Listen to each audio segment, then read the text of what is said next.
Hi guys, welcome back to my YouTube channel. Myself Ritika, BDS final year student as of now. और आज का जो मेरा topic है वो है फार्माकोलॉजी इन एंडो। हम दो काइंड की मेडिसिन यूज़ करते हैं, एनाल्जेसिक्स एंड एंटीबायोटिक्स।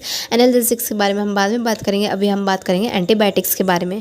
एंटीबायोटिक्स हमारी दो तरह के यूजेस होते हैं उसके, प्रोफाइलैक्टिक यूज़ और एक होता है हमारा पोस्ट ऑपरेटिव यूज़। ठीक है, अब प्रोफाइलैक्टिक का मतलब क्या हो गया कि अगर हम जो ट्रीटमेंट कर रहे हैं उससे जो हमारा इन्फेक्शन है वो ब्लड स्ट्रीम के थ्रू इधर उधर ना फैले, वो चीज़ प्रिवेंट हो जाए, तो हम प्रोफाइलैक्टिक डोजेस देते हैं। और पोस्ट ऑपरेटिव का मतलब हो गया ट्रीटमेंट के बाद। तो कौन सी कंडीशंस होंगे जिसमें हम प्रोफाइलैक्टिक डोज देंगे? जैसे कि किसी पेशेंट को इन्फेक्टिव एंडोकार्डाइटिस है, TB है, या फिर मेडिकली कॉम्प्रोमाइज्ड पेशेंट है, किसी का ऑर्गन ट्रांसप्लांट हुआ हो, या फिर एंड स्टेज रेनल डिसीजेज है, या पेशेंट स्टेरॉइड्स पे है, या बिस्फॉस्फोनेट्स पे है, HbA1c उसका 11 है, या लीकेमिया है, या अनकंट्रोल्ड डायबिटीज़ है। तो इन केसेस में हम प्रोफाइलैक्टिक डोजेस देते हैं। तो क्या देंगे? अमोक्सिसिलिन 2 ग्राम 1 आवर बिफोर प्रोसीजर स्टार्ट करने से 1 घंटे पहले हम 2 ग्राम अमोक्सिसिलिन पेशेंट को प्रेस्क्राइब देते हैं। ठीक है, तो ये होती है हमारी प्रोफाइलैक्टिक डोज। अब मान लो कोई पेशेंट हमारा एलर्जिक है अमोक्सिसिलिन के, तो उसको हम अमोक्सिसिलिन नहीं दे सकते because of the allergic reactions. ठीक है, एलर्जिक रिएक्शंस उस पेशेंट को होने लग जाएंगे, इसलिए हमें कोई और मेडिसिन्स देनी पड़ेंगी अमोक्सिसिलिन की जगह पर। तो वो कौन सी मेडिसिन्स हो सकती हैं? तो वो है हमारे क्लिंडामाइसिन। ठीक है, अगर हमारा पेशेंट अमोक्स के लिए एलर्जिक है तो हम कौन सी दे सकते हैं? Clindamycin and cephalexin. ठीक है, जो क्लिंडामाइसिन है वो हम 600 mg 1 आवर बिफोर प्रोसीजर दे सकते हैं, और सिफालेक्सिन भी हम 2 ग्राम की 1 आवर बिफोर प्रोसीजर दे सकते हैं। नाउ अगर कोई पेशेंट हमारा ओरली किसी वजह से नहीं ले पा रहा है, मतलब कि जो मेडिसिन हम प्रेस्क्राइब करें वो ओरली नहीं ले सकता है, हो सकता है उसे बहुत ज़्यादा वॉमिटिंग वगैरह आती हो, तो हम उसे फिर IV देंगे एम्पेसिलिन 2 mg और क्लिंडामाइसिन 600 mg। जो हम ओरली दे रहे थे क्लिंडामाइसिन, वही चीज़ हम IV दे देंगे, और एम्पेसिलिन IV दे देंगे।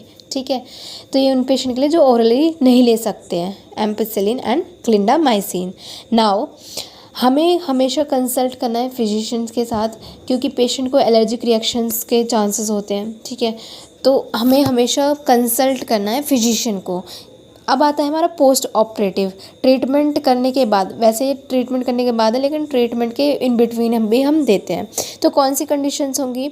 ये सारी हैं वो कंडीशंस जिसमें हम पोस्ट ऑपरेटिव मेडिसिन या एंटीबायोटिक्स प्रेस्क्राइब करते हैं। नाउ अब वो कौन सी एंटीबायोटिक्स हैं?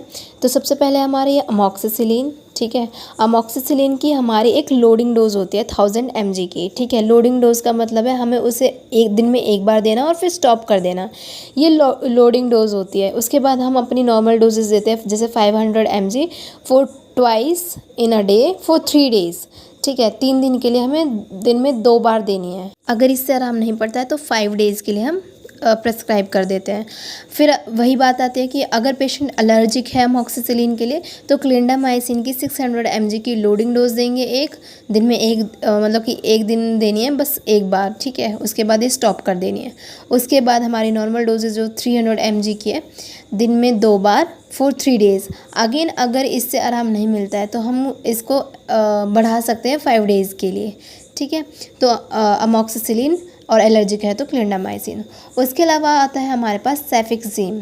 ठीक है, ये इसकी 200 mg की twice a day for 3 days।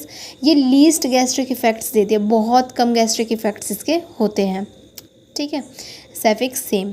इसके बाद आता है हमारा एजिथ्रोमाइसिन, उसका हमारा 250 mg, ये भी हमें दिन में 2 बार देनी है। अगर कोई हमारा एनारोबिक बैक्टीरिया है तो हम उसमें अमोक्स के साथ साथ मेट्रोनिडाजोल भी देते हैं, लेकिन उसके साथ ये बात हमेशा याद रखनी है कि अल्कोहलिक पेशेंट में कभी भी मेट्रोनिडाजोल हम प्रेस्क्राइब नहीं करेंगे। अगर कोई अल्कोहलिक पेशेंट है तो उसमें मेट्रोनिडाजोल हम कभी भी प्रेस्क्राइब नहीं करेंगे, क्योंकि ड्रग रिएक्शन होता है और पेशेंट इवन कैन डाई।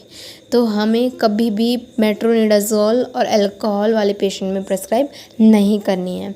ठीक है, तो ये बेसिक चीज़ें थी जो कि क्लिनिकल पर्सपेक्टिव के लिए एक डेंटल स्टूडेंट के लिए बहुत ज़रूरी होती है।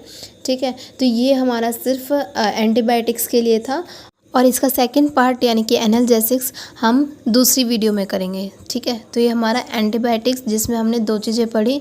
पहला था हमारा प्रोफाइलैक्टिक डोज और दूसरा हमारा पोस्ट ऑपरेटिव डोजेस, और अगर किसी में एलर्जी है तो उसमें हमें क्या देना है। ये क्लिनिकल पॉइंट ऑफ व्यू से बहुत ही इंपॉर्टेंट टॉपिक था for a dental student, specially for a dental student. Please channel को ज़रूर सब्सक्राइब कर लें ताकि नेक्स्ट वीडियो का नोटिफिकेशन आप तक सबसे पहले पहुंच जाए। Thank you.